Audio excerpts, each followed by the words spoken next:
Hello there. Today I'm looking at what I think is a bit of a hidden gem amongst the white wines of Bordeaux. So this is Chateau Grand Village, it's a Bordeaux Blanc, and the vintage is 2018. Chateau Grand Village is a property to the west of Fronsac and Bordeaux's right bank. Most of the 17 hectares of vines that they have here are planted to Cabernet Franc and Merlot. However, they have 3 hectares here planted to Sauvignon Blanc and Semillon. And white wines have actually been produced at Chateau Grand Village since the 19th century. The vineyards comprise about 75% Sauvignon Blanc and 25% Semillon. Chateau Grand Village is the home of the Guinadeau family. So that is Jacques and Sylvie Guinaudeau, their son Baptiste, his wife Julie and their family. The Guinadeaus are probably better known for owning Chateau Lafleur, one of the leading estates in the Pomerol appellation. Grand Village, however, is located in Mouillac. It's about 10 kilometres northwest of Chateau Lafleur. In fact, it's on the opposite side of the Fronsac appellation from Lafleur. And although it's in the commune of Fronsac, it doesn't actually lie within the appellation for making Fronsac red wines. And of course, Fronsac only makes red wines, so it wouldn't be an appellation for which you could label a white wine anyway. The soils here are a continuation of the ridge of Fronsac, and in some ways they're very similar to the soils that are found in Saint-Emilion, being predominantly clay and limestone with some gravel. The plots for the white wines here are predominantly planted on the higher limestone soils anyway. And what you have in general is about a foot of clay above what they call Asterias limestone, which is quite a hard limestone. So we're not talking sort of soft, crumbly chalk here. We're actually talking about a bedrock that can be used for building structures. While there's been a long history of producing white wines at this property, Jacques and Sylvie started to introduce some improvements to the quality of the wines, replanting most of the 3 hectares of vines back in the early 1990s.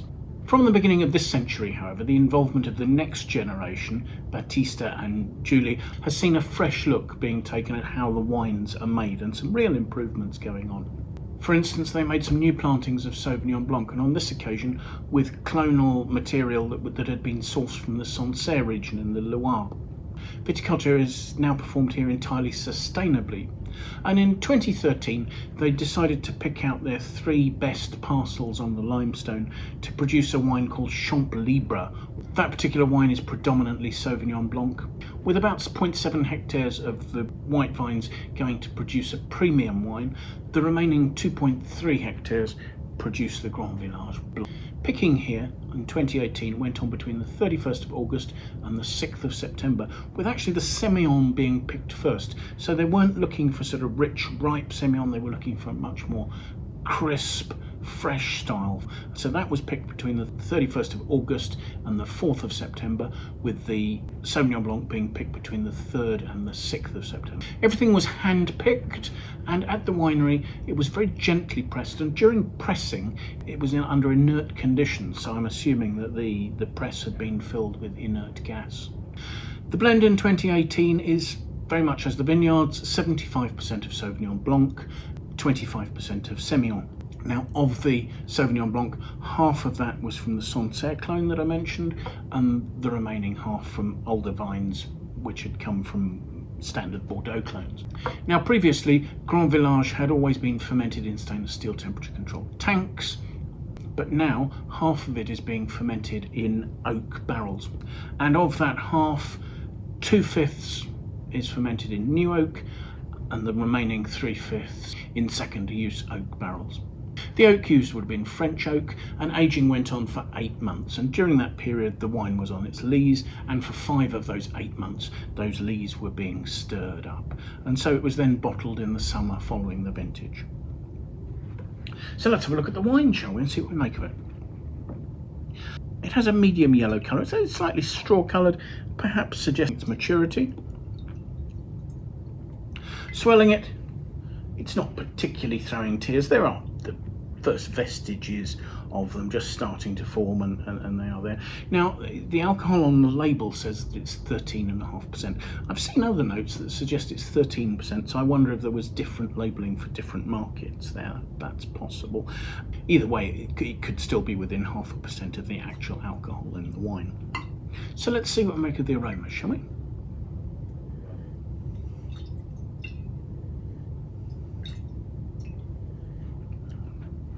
Well, the aromas are incredibly pungent, but what comes across first of all is a very mineral note.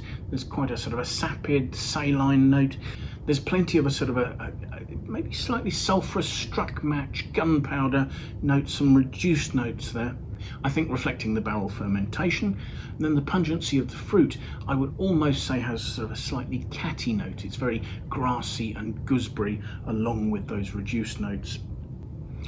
There's certainly a good intensity and a focus to those aromas though.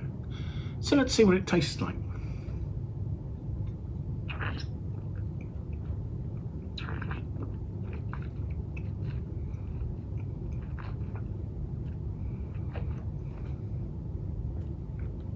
On the palate, the first thing you encounter are those struck match gunflint notes with toasty oak notes. There is some of that sapidity in there as well. Behind all that, there's a rich, rounded pear through to maybe hints of passion fruit. And there are stone fruit touches, peach, almost through to mango sort of notes. But yes, there's this mineral nature, there's salinity, and that's taking over as the initial toasty, cedary notes of the oak start to recede and the fruit opens out.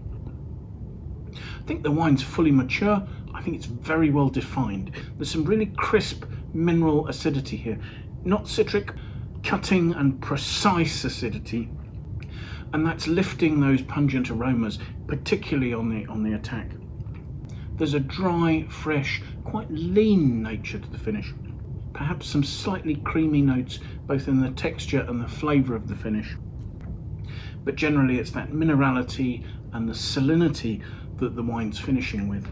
There's a lovely intensity and a lovely cut, and I think that would impose itself on food dishes incredibly well. I think the balance, the definition and the intensity of this wine are, for the money you pay for it, absolutely superb. I will of course leave a link in the notes below to the Wine Searcher webpage for this wine, so you can see what the price is in your market and what its availability is. And I think if you follow that, although this may seem expensive for a wine from what is effectively a backwater in Bordeaux, it's actually offering some excellent value for money. This is a wine that's showing a level of class way above its price range. I'm not entirely sure that its pungency and its focus would be to everybody's taste, but I think it's quite easy to see the quality from the persistence and the focus of the wine.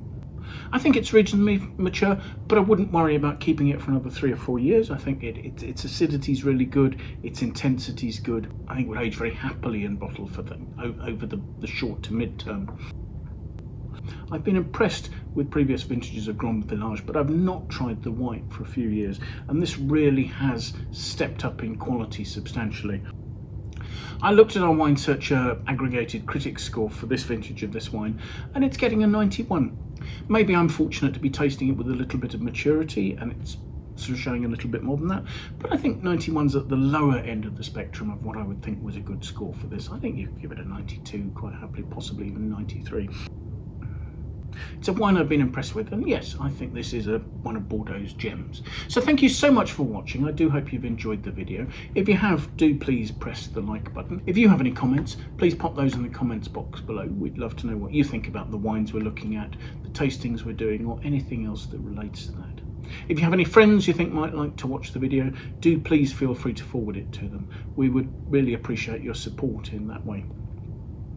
If you'd like to watch more of these videos, do please sign up and subscribe to our YouTube channel. It would be fantastic to have that support, and that way you can set yourself an alert and be notified every time we publish a new video tasting.